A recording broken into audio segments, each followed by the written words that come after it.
Rahasia IF yang bikin berat badan itu turun beneran. Halo semuanya, dengan Dr. Erta, spesialis jantung dan pembuluh darah dari Klinikera.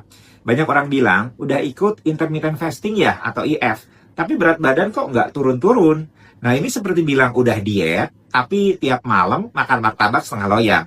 Jadi hari ini, kita bahas bagaimana cara mengoptimalkan IF supaya benar-benar efektif, bukan sekedar puasa panjang, tapi hasilnya itu nihil.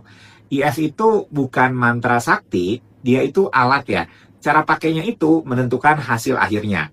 Pertama, mari kita sepakati dulu satu hal ya. IF itu bekerja terutama karena total kalori mingguan itu cenderung turun. Bukan karena jam puasa itu punya kekuatan magis. Jadi kalau misalnya ada yang bangga bilang, aku nggak makan 16 jam, tapi saat makan aku all you can eat, ya sama aja seperti nabung 10.000, tapi belanja 2 juta. Tidak balance. IF itu bisa membantu konsistensi dan disiplin, tapi tetap harus diisi dengan pola makan yang benar. Banyak orang gagal di IF itu bukan karena jam puasanya salah, tapi karena jendela makannya itu disalahgunakan. Nah ini adalah fenomena yang saya sebut sebagai balas dendam metabolik. Puasa 16 jam, lalu lapar, lalu makan 1.800 kalori dalam 10 menit. Lalu bertanya, kenapa aku nggak kurus? Tubuh itu tidak bisa dibohongi. Dia itu cuma lihat total energi yang masuk versus energi yang keluar.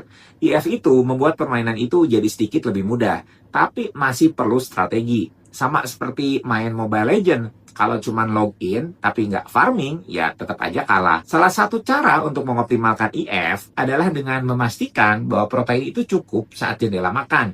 Nah ini bukan syarat buat gym bro aja ya. Protein itu bisa membantu kenyang lebih lama, menjaga massa otot, dan mencegah tubuh itu masuk ke mode hemat energi.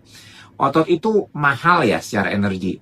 Kalau misalnya ototnya hilang, metabolismenya turun, dan berat badan jadi sulit turun. Jadi kalau misalnya IF-nya itu 16-8, isi 8 jam itu dengan ayam, telur, ikan, tempe, tofu, bukan hanya gorengan dan teh manis sebagai snack pembuka. Lalu, jangan lupa serat dan sayur. Banyak orang mungkin nggak suka sayur ya, tapi jujur aja, tanpa serat, IF Anda itu akan membuat Anda seperti naga lapar yang sedang menunggu waktu buka.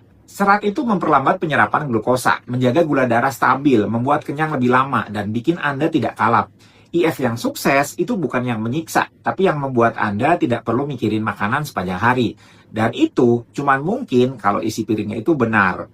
Dan yang juga sering dilupakan adalah hidrasi. Kadang Anda kira lapar, padahal cuma haus. IF tanpa hidrasi yang cukup itu akan membuat Anda lemas, cranky, dan berpotensi revenge eating saat buka. Air putih, teh tawar, kopi hitam tanpa gula, itu semua boleh selama puasa.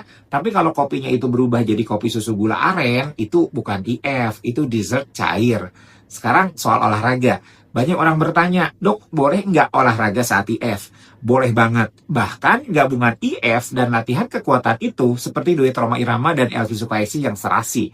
Latihan kekuatan itu menjaga massa otot tetap tinggi sehingga metabolisme itu tidak melambat. Kalau IF tanpa ada olahraga, turun beratnya itu bisa berupa pengurangan massa otot, bukan hanya lemak.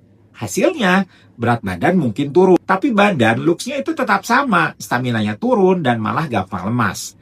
Jam tidur juga crucial. IF tanpa tidur yang cukup itu seperti ngecas HP pakai kabel palsu.